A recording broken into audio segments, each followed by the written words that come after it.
Jošura, 18 Vlasto Lanik, 19 Lukáš Kuzma, 20 Jakub Kaprik, 21 Adam Hajdu.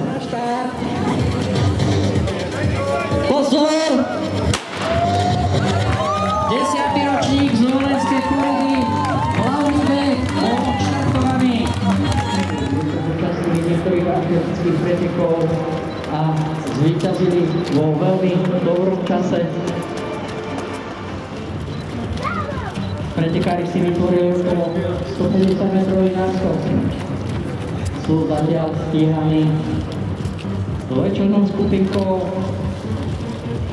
s 24-kou Andrzej Dlugoš. Za ním prvý slovenský pretekár Jan Pavlik. 8 kvôl čaká ešte aj 26-ku Slava Košivka.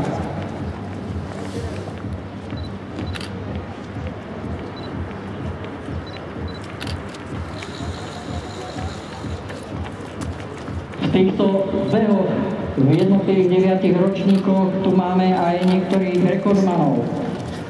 V kategórii A nám beží napríklad dlhoročný účastník, ktorý odbehol niekoľko našich ročníkov. Vlastne vynemal doteraz iba jeden.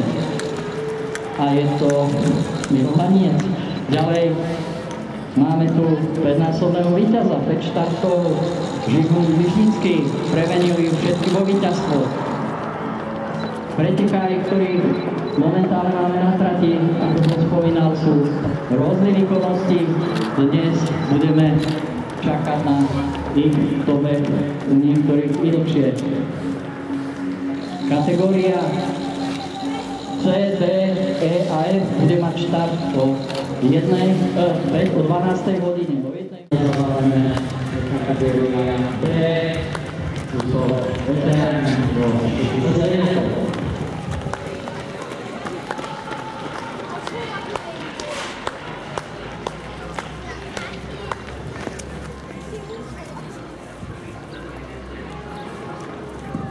A cieľom znova prebehla dôležitejších testov a cieľom prebehol Andrzej Dlugoš.